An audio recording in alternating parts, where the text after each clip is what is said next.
చెప్తున్నా సీను నన్ను చెప్పని, నువ్వు మాట్లాడుతూ కదా సీను, మళ్ళీ నన్ను చెప్పని. జరిగింది ఏంటంటే కరెక్ట్ మాట అది. ఇంటి దొంగను ఈశ్వరుడు కూడా పట్టలేడని పెద్దలు చెప్తారు. మనమేమనుకున్నాం, పట్నం మహేందర్ రెడ్డిని మంత్రి చేసినాం కదా 3 నెలల ముందు, కూర్చుంటాడేమో, ఆయన లొలి పెట్టాడేమో, ఆడ ఆనందం ఓడగొట్టాడేమో, ఈడ రోహిత్ కు సహకరిస్తాడేమో అనుకున్నాం. ఆయన ఏం చేసిండు, ఆయన అచ్చంగా అక్కడిని అడ్డబెట్టి, సునీతమ్మ కూడా ఆయన్ని అడ్డబెట్టి, ఇద్దరు కూడా పార్టీలో ఉండుకుంటూ పక్కకెళ్ళి వెన్నుపోటు పొడిచి మన నాయకులు వేదిక మీద కూర్చున్న నాయకులు ఓడిపోయినంటే కారణం మన వాళ్ళే కారణమైననే మాట అక్షర సత్యం. సరే సరే నీకు దండం పెడితే ఆగురా పోయి, ఇక నేను ఎవరు పడితే నువ్వు ఆడెవరో పడితే ఎవరికి పడుతుంది కావు. నువ్వు చెప్పింది నేను చెప్పబడుతుంది, నేను అలాగే చెప్తున్నాను. నేను అనేది ఏంటంటే జరిగింది, మోసపోయినాం, జరిగింది. తర్వాత గమ్మత్ ఏంటంటే ఎలక్షన్ అయిపోయింది, సరే ఓడిపోయినాం, 39 మంది గెలిచినాం. నాకు అందరికంటే మొదలు ఫోన్ చేసింది ఎవరు ఎరికైనా, రంజిత్ రెడ్డి అన్నా, అరే నీకు దండం పెడితే ఆగురా, నీ కోపం అంతా ఆగబట్టుకొని జ్ఞానేశ్వర్ అన్న గెలుపులో నూకురా పోయి నా మీద ఎందుకు లొల్లి పెడుతున్నావు, నేనే చెప్పబడితే నువ్వు చెప్పేది ఆగు.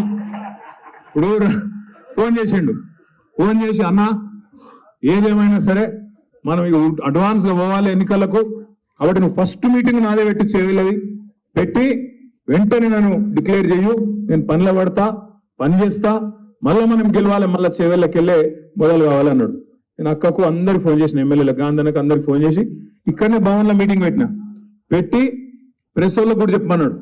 అన్నా చెప్పన్నా జర ప్రెస్ వాళ్ళకు క్యాండిడేట్ నేనేం చెప్పు, ఏమైనా అనుమానాలు ఉన్నాయేమో జనంలో అన్నాడు. చెప్పినాక ఆ రోజు ప్రోగ్రామ్ కూడా వేసుకున్నాం, ఏమని అన్ని నియోజకవర్గాల్లో కార్యకర్తల సమావేశాలు పెట్టుకోవాలి, ముంగట్టుకోవాలి అని చెప్పి ఒకటే రోజు చేవెళ్ళ పరిగి పెట్టుకున్నాం. నేను ఇంకా ఆయన చెప్పిన మిగతాయి కూడా వస్తానండి, వికారాబాద్ వస్తా, తాండూరు వస్తా, మొత్తం తిరుగుదాం, బ్రహ్మాండంగా జోరుదారు, పోయిన కాడిని దేవులాడుకోవాలి, ఎక్కడనైతే మనం ఓడిపోయినామో ఆడికెళ్ళే మొదలు కావాలని చెప్పి చేవెళ్ళ, పరిగి, వికారాబాద్, తాండూరు మొత్తం ప్రోగ్రాం వేసుకున్నాం. ఆయన కూడా బయటకు వచ్చి చెప్పిండు, నిలబడుతున్నా నేనే, నన్ను నిలబడమన్నారు, నిలబడుతున్నా, గట్టిగుంటా అని మాట్లాడిండు. తర్వాత ఇద్దరం కలిసిపోయినాం, ఏడికి చేవెళ్ళ పోయినాం, పరిగి పోయినాం ఒకటే రోజు. అక్కడ మన కూడా చౌరస్తా కాడ పట్నం మహేందర్ రెడ్డి కూడా కారు ఎక్కిండు, ఆయన ఎక్కిండు, ఈయన వచ్చిండు, ముగ్గురం కలిసిపోయినాం. పోయేటప్పుడు నేను చెప్పిన కార్లా మహేందర్ అన్నకు, నన్ను ఎత్తుకోపోలే సంతోషం. కార్లా నేనేం చెప్పిన అంటే మహేందర్ అన్నకు, మహేందర్ అన్న నీ మీద అనవసరంగా లేనిపోని పుకార్లు వస్తున్నాయి, జర గట్టిగా చెప్పు అన్న.